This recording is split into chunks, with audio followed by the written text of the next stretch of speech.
Hello everyone and welcome in a new video. और आज की इस वीडियो में हम सभी लोग पढ़ने वाले हैं डीसी मशीन के बारे में कि आखिर ये डीसी मशीन होता क्या है, डीसी मशीन किस तरीके से काम करता है, क्या क्या पैरामीटर्स आ जाते हैं डीसी मशीन के अंदर, डीसी मशीन के अंदर किस तरीके से फ्लक्स को फाइंड आउट करते हैं, किस तरीके से हम ईएमएफ निकालते हैं, वो आज इस वीडियो में हम देखने वाले।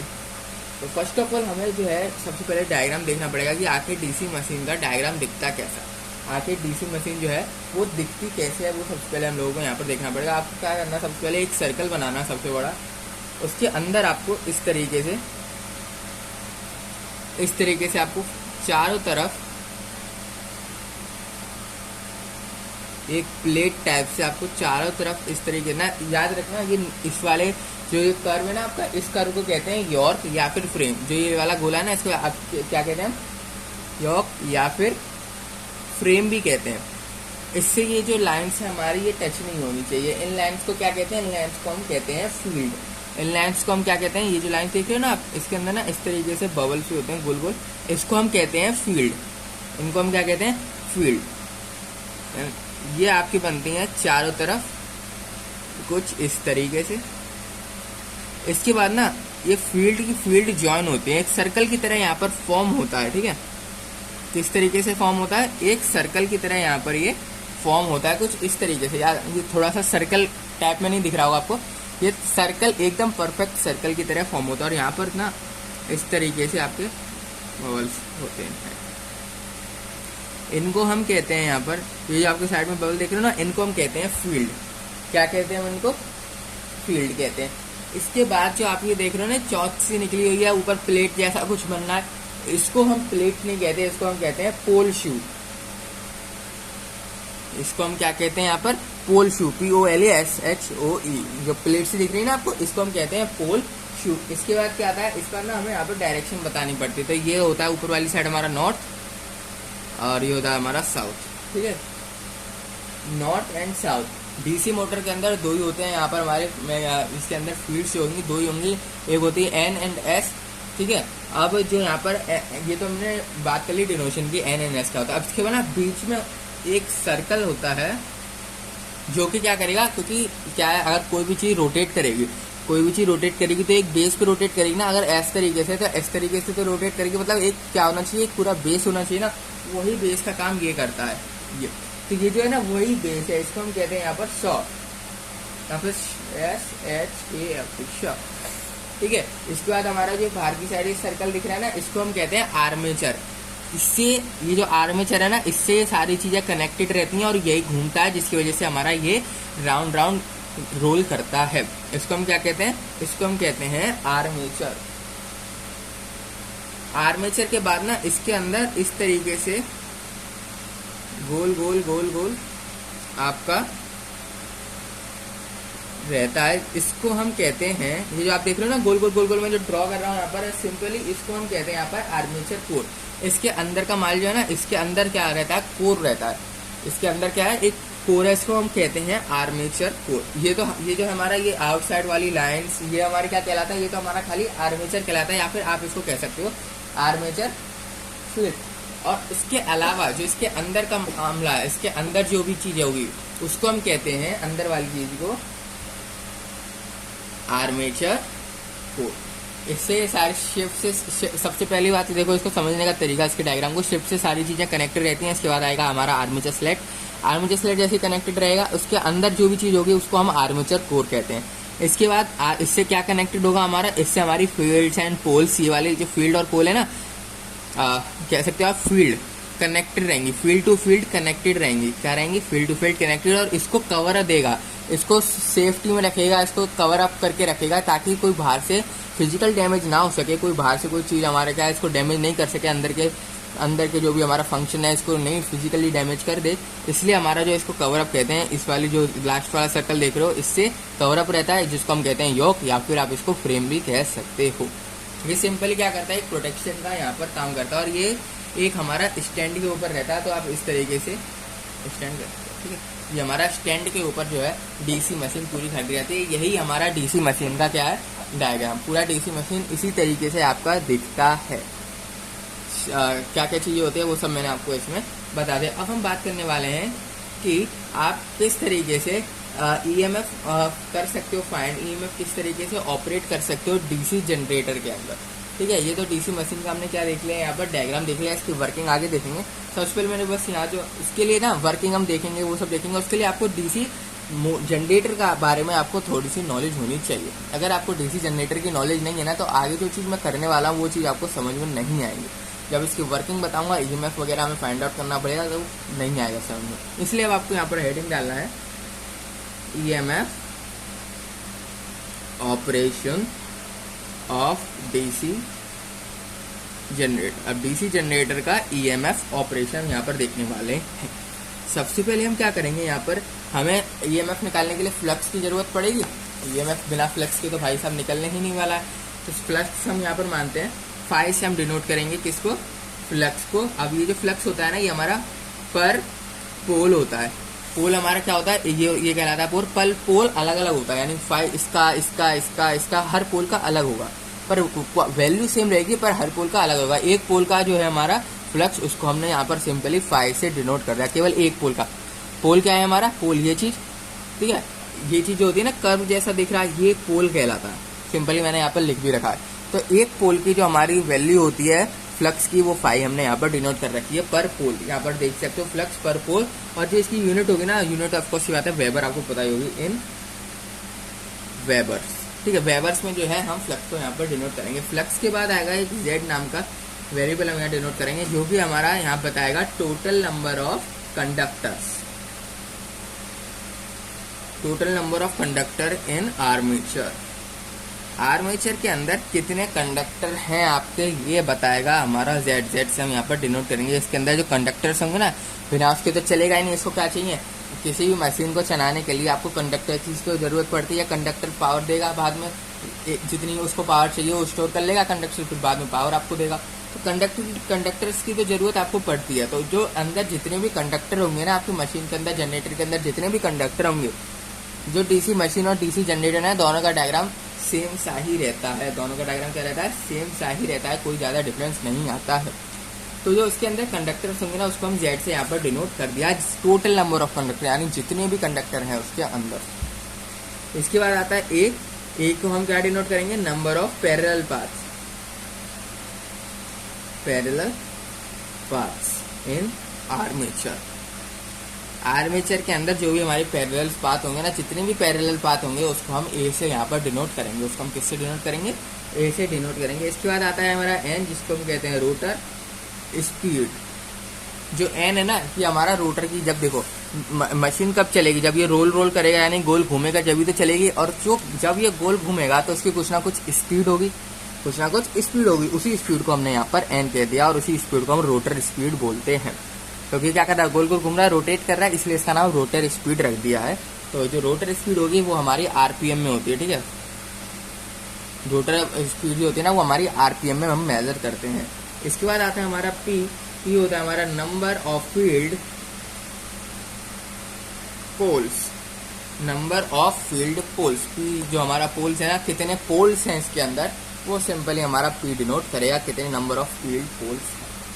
अब हम करते हैं इसको, हमें जो चीज़ों की ज़रूरत थी वो बस इतनी चीज़ों की हमें क्या पड़ेगी, ज़रूरत पड़ेगी ईएमएफ को फाइंड करने के लिए। जो टोटल ईएमएफ जनरेट होगा ना आपका जनरेटर के अंदर, वो उसकी वैल्यू निकालने के लिए इतना डेटा हमारा जो है बिल्कुल सफिशिएंट है। इसके ज़्यादा हमें कोई ज़रूरत नहीं है। अब निकालने के लिए आपको क्या करना है, देखो फर्स्ट ऑफ ऑल आपको यहाँ पर क्या करना होगा, सबसे पहले आपको ईएमएफ इंड्यूस्ड निकालना होगा। आपको क्या करना पड़ेगा, हमको सबसे पहले फाइंड करना है द ईएमएफ इंड्यूस। अब जो ईएमएफ इंड्यूस होता है वो क्या होता है, हमारा डायरेक्टली प्रोपोर्शनल होता है rate of change of flux के। जो हमारा ईएमएफ इंड्यूस होता है, ये क्या होता है, this will be directly proportional to the rate of change, CHAN, change of flux। ठीक है, और उसके लिए क्या होगा, फॉर नंबर ऑफ टर्न्स, यानी कितने टर्न्स हैं, for number of turns be. यानी कि जो हमारा यहाँ पर सिंपल शब्दों में ये लिखा हुआ है, जो हमारा ईएमएफ इंड्यूस्ड होगा अब देखो रोटेट करेगा तो ऑफकोर्स सी बात है ईएमएफ यहाँ पर इंड्यूस्ड होगा। अगर ईएमएफ इंड्यूस्ड होगा, हम जानते हैं जो ईएमएफ होता है वो डायरेक्टली प्रोपोर्शनल होता है फ्लक्स के, यानी कि ई जो होता है हमारा वो क्या होता है माइनस d∅dt। ये फॉर्मूला आपने देखा होगा। ई जो है यानी हमारा इंड्यूस्ड ईएमएफ है वो क्या है हमारा डायरेक्टली प्रोपोर्शनल है फ्लक्स के। सिंपल वो चीज मैंने लिखी है, जो ऊपर लैंग्वेज में लिखी है वो मैंने यहाँ पर क्या है मैथमेटिकल में उतार दी है। अब इसकी जरूरत क्या है, इसकी जरूरत हमको पड़ेगी आगे। अब देखो अब क्या करने वाले हैं हम यहाँ पर फ्लक्स को फाइंड आउट करना है। जो भी इसमें देखो ये रिवॉल्व करेगा, अब एक रिवॉल्यूशन होगा, 2 रिवॉल्यूशन होगा, 3 रिवॉल्यूशन होगा, कितने रिवॉल्यूशन होंगे वो कैसे पता चलेगा मैम, उसका फ्लक्स किस तरीके से कट आउट होगा। तो उसके लिए हमें क्या करना है, यहाँ पर जो आपका फ्लक्स कट है ना बाय 1 कंडक्टर इन 1 रिवॉल्यूशन। क्या नहीं, देखो जनरेटर है, जनरेटर के अंदर आपके कई सारे कंडक्टर्स होंगे, कई सारे कंडक्टर्स हैं आपके, उनका फ्लक्स अलग अलग होगा। तो एक रिवॉल्यूशन में एक रिवॉल्यूशन में किसी भी एक कंडक्टर का कितना फ्लक्स होगा वो कैसे होगा, वो होगा हमारा P5। वो क्या होगा हमारा P5 होगा। कुछ आप इसका डायग्राम इस तरीके से समझ सकते हो, ये इस तरीके से होता है, इस तरीके से समझ लो। अरे मैं इसको थोड़ा यहाँ बना देता हूँ।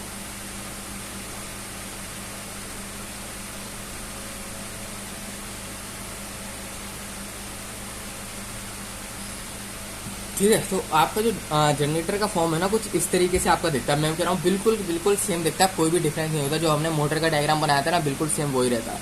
ठीक है, उसी का बिल्कुल सेम टू सेम वही। आप बाहर कवर अप कर दोगे, बाहर सब कर दो, वही सेम चीज यहाँ पर आपका फॉर्म होता है। बस बात यह है कि इसके अंदर कई सारे कंडक्टर होते हैं, उनका फ्लक्स किस तरीके से निकलेगा। उनका फ्लक्स निकालने के लिए आपको सिंपली किसी भी एक कंडक्टर का फ्लक्स निकालने के लिए आपको सिंपली देखना है कि वो एक बार में कितना रिवॉल्यूशन कर रहा है। सिंपली P5 कर देना। मैंने आपको बताया था यहाँ पर P क्या है, मैंने आपको बताया था P शायद नहीं दिखा होगा। जो आपका P है वो नंबर ऑफ फील्ड्स है पर पोल्स, यानी नंबर ऑफ फील्ड पर पोल। अब नंबर ऑफ फील्ड क्या होता है, ये जो गोल गोल दिख रहे हो इसको हम क्या कहते हैं, फील्ड कहते हैं। इसको हम क्या कहते हैं यहाँ पर, फील्ड कहते हैं। तो कितने फील्ड हैं एक पोल में इनटू फ्लक्स, तो वो आपका निकल आता है एक कंडक्टर का कट फ्लक्स। सिंपल, किसी भी एक कंडक्टर की वैल्यू निकल आती है। आप इस बात से समझ लो, किसी भी एक कंडक्टर की क्या निकल आती है, हमारी वैल्यू फाइंड आउट हो जाती है। इसको अगर हम इस तरीके से लिख दो, flux cut by one conductor by, आप यहां लिख सकते हो कंडक्टर इन 1 सेकेंड। सिंपल ये है, 1 सेकेंड में कितना एक फ्लक्स कट हो रहा है एक कंडक्टर में विद 1 सेकेंड, ये आपका कहलाता है हमारा फ्लक्स कट बाय 1 कंडक्टर। ये चीज हमारी क्या कहलाती है, flux cut bye 1 conductor. Simply flux cut bye 1 conductor हमने यहाँ पर निकाला था, क्या होता है हमारा PQ।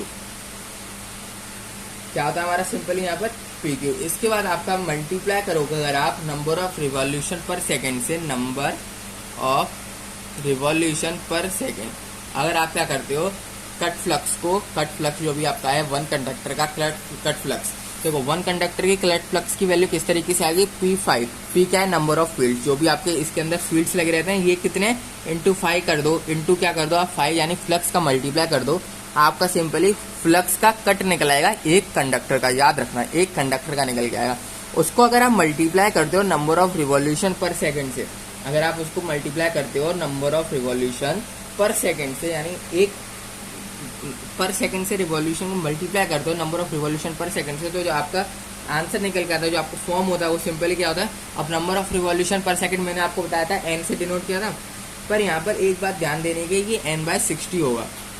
क्यों होगा ये n/60, क्योंकि रिवॉल्यूशन पर सेकेंड है, रिवॉल्यूशन कितना है पर सेकेंड, इसलिए हमने इसको 60 से यहाँ पर क्या किया, डिवाइड किया। जो भी नंबर ऑफ रिवॉल्यूशन है उसको हमने 60 से यहाँ पर डिवाइड किया है। याद रखना ये n मत लिख देना, n आपका गलत हो जाएगा बिल्कुल ही। तो n/60 करना है, क्योंकि यहाँ पर रिवॉल्यूशन पर सेकेंड में दिया गया है। तो जो आपका निकल के आ गया ना PQ n/60, जो आपका ये निकल के आएगा सिंपल शब्दों में, ये हमारा क्या निकल के आया, जो हमने P5 n/60 निकल के आया, ये क्या है, ये आपका ये जो है ना, इसको मैं यहाँ लिख देता हूँ। ये जो चीज आपकी निकल के आई है ना, इसको कहते हैं हम एवरेज, क्योंकि हमने सिंपली एवरेज निकाल दिया है। Average EMF generated by 1 conductor. Simple, ये एवरेज ईएमएफ निकल के आया है एक कंडक्टर का। ये क्या निकल के आया आपका एवरेज ईएमएफ, क्योंकि देखो हमने फ्लक्स कट निकाला, उसका मल्टीप्लाई कर दिया रिवॉल्यूशन पर सेकंड से, तो सिंपली फ्लक्स कट तो रहेगा ही एक कंडक्टर का, तो हमने सिंपली क्या निकाल दिया, उसको मल्टीप्लाई करके हमने एवरेज ईएमएफ निकाल दिया है। हमने क्या कर दिया है, एवरेज ईएमएफ निकाल दिया है। अब इस एवरेज ईएमएफ को अगर हम क्या करें, मल्टीप्लाई कर दें number of conductor by parallel path से, तो हमारा टोटल ईएमएफ निकला है। क्योंकि ये तो देखो एक कंडक्टर का निकल के आया ना, ये जो हमने ईएमएफ निकाला है यहाँ पर, एक कितने का निकल गया है, एक कंडक्टर का, पर हमें एक का तो नहीं चाहिए, हमें टोटल ईएमएफ चाहिए। टोटल कितना ईएमएफ यहाँ पर जनरेट हुआ है, टोटल ईएमएफ कितना है यहाँ पर, तो टोटल ईएमएफ किस तरीके से आएगा आपका, टोटल ईएमएफ, तो सिंपली आपका जो एवरेज निकल के आया ना, average EMF generated by one conductor, आप इसमें मल्टीप्लाई कर दो, किसका मल्टीप्लाई करना है आपको, नंबर ऑफ कंडक्टर, यानी कितने कंडक्टर हैं। ये तो एक कंडक्टर, देखो अब आप इस तरीके से इसको समझ सकते हो, अगर ये चीज नहीं आ रही आपको समझ में, कि हमने एक कंडक्टर की वैल्यू निकाल ली है P5N/60, और मालूम पड़ा उसके अंदर है 100 कंडक्टर, तो सिंपली 1 × 100 करोगे, एक कंडक्टर की इतनी, तो 100 कंडक्टर की कितनी, N/60 × 100। इसी तरीके से तो करते हैं हम, इसी तरीके से अगर 1 रुपए की 10 चॉकलेट आ रही है, ठीक है, सिंपल है, तो 100 रुपए की यहाँ पर कितनी चॉकलेट आएंगी, 10 × 100 कर दो, यानी 1000 चॉकलेट आएंगी। सिंपल बात, 1 रुपए की 10 चॉकलेट आ रही है, हाँ 100 रुपए की 1000 चॉकलेट यहाँ पर आएंगी। सिंपल वही चीज हम यहाँ पर यूज कर रहे हैं। एक निकल के एक कंडक्टर का वैल्यू निकल के आई है P5N/60, तो उसमें कितने कंडक्टर होंगे, तो simply number of conductors upon parallel path, यानी जो पैरेलल पाथ में ऑपोजिट में वो पैरेलल ही हो, ठीक है। तो ये इसका क्या आंसर निकल के आएगा हमारा, सिंपली टोटल ईएमएफ क्या निकल के आएगी, P5N/60 × Z/A, क्योंकि टोटल नंबर ऑफ कंडक्टर को हमने Z से डिनोट किया था और पैरेलल पाथ को हमने A से डिनोट किया था स्टार्टिंग में, जो मैंने आपको बताया था। आगे हम देखेंगे इनका यूज क्या है। तो देखो टोटल नंबर ऑफ कंडक्टर को हमने Z से डिनोट किया था and number of parallel paths को हमने A से डिनोट किया था, तो वही हमने सिंपली यहाँ पर कर दिया है P5N/60 × Z/A, P5N/60 × Z/A। तो ये जो आपका निकल के आया ना, ये निकल के आया आपका टोटल ईएमएफ। ये क्या आपका निकल के आया यहाँ पर, टोटल ईएमएफ फाइंड आउट हुआ, ये टोटल ईएमएफ। और आप इसको कुछ इस तरीके से भी लिख सकते हो, टोटल ईएमएफ है कैपिटल ई से आप डिनोट कर दो और 5, अब जेड को उधर ले जाते हो, बात जो थोड़ा देखने में बस सिंपली वही चीज लिख रहा हूँ, बस देखने में थोड़ा आसान दिख रहा है, ठीक है। तो आपका जो ईएमएफ निकल के आएगा वो कितना निकल के आएगा, 5ZNP/60A। अब यहाँ पर क्या होता है ना, कभी कभी बोल लेते हैं आपने ये तो फाइंड आउट कर लिया, वैल्यू नहीं दी होती, कभी कभी आपने बोला कि ये हमें फाइंड आउट करो कि टोटल ईएमएफ जो है वो ये आना चाहिए जो आपका डीसी जनरेटर है उसके अंदर। आपने ये फाइंड आउट कर दिया, इसके बाद बोलेंगे आपको इसको कि बताना भी आपको कि जेड का क्या मतलब है, एन का क्या मतलब है, पी का क्या मतलब है, ए का क्या मतलब है। तो इसलिए ना आपको ये जो स्टार्टिंग में मैंने लिखा है ना यहाँ पर, इसको आपको अच्छे से पता होना चाहिए।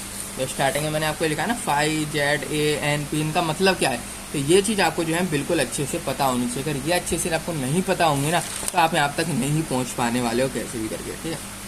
क्या करना है आपको, सिंपली सबसे पहले टोटल ईएमएफ कितना होता है d5/dt, आपको क्या करना है, सिंपली फ्लक्स कट निकालना है एक कंडक्टर का। एक कंडक्टर का आ गया, सिंपली इसको मल्टीप्लाई कर दो number of conductor by parallel path से, तो आपका टोटल ईएमएफ यहाँ पर निकल के आ जाएगा, ठीक है।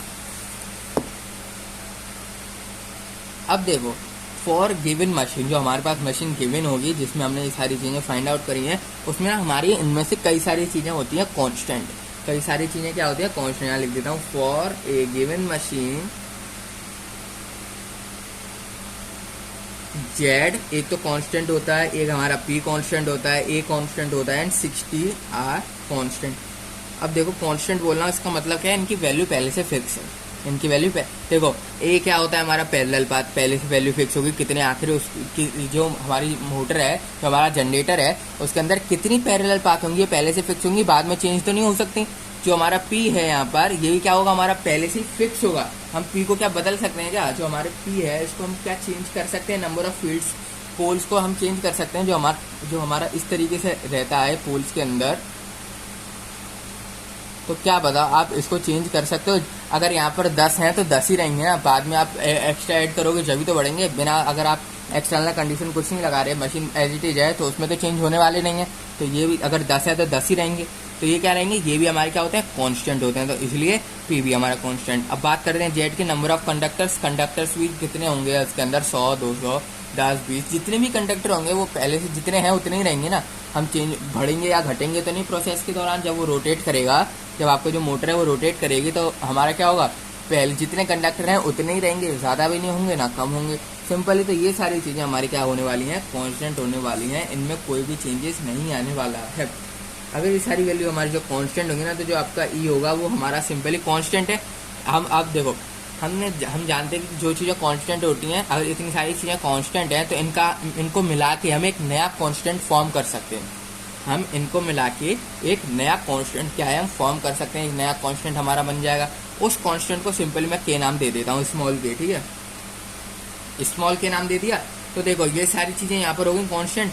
जेड हो गया, पी हो गया, ए हो गया, एंड 60 हो गया। तो बचा क्या, फाई और एन, दो ही चीज बची है। देखो जेड कांस्टेंट, पी कांस्टेंट, 60 और ए कांस्टेंट, क्या बचा, फाई और एन। सिंपली सारे कांस्टेंट की वैल्यू मैंने के मान ली, सारे कांस्टेंट की वैल्यू मैंने के मान ली। सिंपली यहाँ लिख देता हूँ, जो हमारे स्मॉल की है ना, इसकी वैल्यू कुछ नहीं, सिंपली जेड पी बाई 60 ए है। क्योंकि ये सारी चीज़ें कांस्टेंट है। अब सारी चीज़ें कांस्टेंट है तो इसको सिंपली मैंने एक नए कांस्टेंट में यहाँ पर क्या कर दिया, डिनोट कर दिया एक नए कांस्टेंट में। उस चीज़ को मैंने के लिख दिया यहाँ पर। बचा क्या हमारा, फाई और एन। तो जो हमारा ई होता है, ईएमएफ जो हमारा फॉर्म होता है, वो सिंपली क्या होता है, सीधी बात है, फाई और एन पे हमारा डिफाइन करता है। अगर फ्लक्स चेंज होगा आपका ईएमएफ चेंज होगा, अगर एन चेंज होगा यहाँ पर तो भी आपका क्या होगा, ईएमएफ चेंज होने वाला है। इन दोनों में से अगर कोई एक चीज चेंज हो जाएगी ना, तो आपका जो है चेंज हो जाएगी पूरी ईएमएफ, ठीक है। अगर आपका रोटेटर की स्पीड ज़्यादा हो रही है तो ईएमएफ जो हो जाएगा वो चेंज हो जाएगा। रोटेटर की स्पीड कम हो रही है, एन क्या है, ये स्पीड ही तो है, रोटर की क्या है, ये स्पीड है। अगर उसकी स्पीड ज़्यादा हो रही है तो ईएमएफ चेंज हो जाएगा, कम हो रही है तो ईएमएफ चेंज हो जाएगा, ठीक है। तो जो आपका ईएमएफ है ना, वो डायरेक्टली प्रोपोर्शनल होगा आपके फाई और एन के जो ये सारी चीज़ें ना इन पे डिपेंड नहीं करेगा, क्योंकि ये जो वैल्यू है ना पहले से कांस्टेंट रहेंगी मशीन के अंदर। आप इसको चेंज कर ही नहीं सकते हो, ये पहले से कांस्टेंट रहेंगे। आप चेंज क्या कर सकते हो, एक तो रोटेटर की स्पीड को चेंज कर सकते हो और एक फ्लक्स को। फ्लक्स कम कर दोगे तो ईएमएफ चेंज, ज़्यादा कर दोगे तो ईएमएफ चेंज। तो सिंपली आप जो आपका ई है ना, वो डायरेक्टली प्रोपोर्शनल होगा एक तो फाई के और एक एन पे। एन बढ़ाओगे घटाओगे ईएमएफ चेंज, बढ़ाओगे घटाओगे ईएमएफ चेंज होने वाला है, ठीक है। तो यही होता है हमारा एक जो सारी वैल्यू थी ईएमएफ आप किस तरीके से फाइंड आउट करोगे डीसी जनरेटर के अंदर, सिंपली हमने यहाँ पर देख लिया। इस वीडियो में इतना ही, मिलते हैं आप सभी लोगों से नेक्स्ट वीडियो में।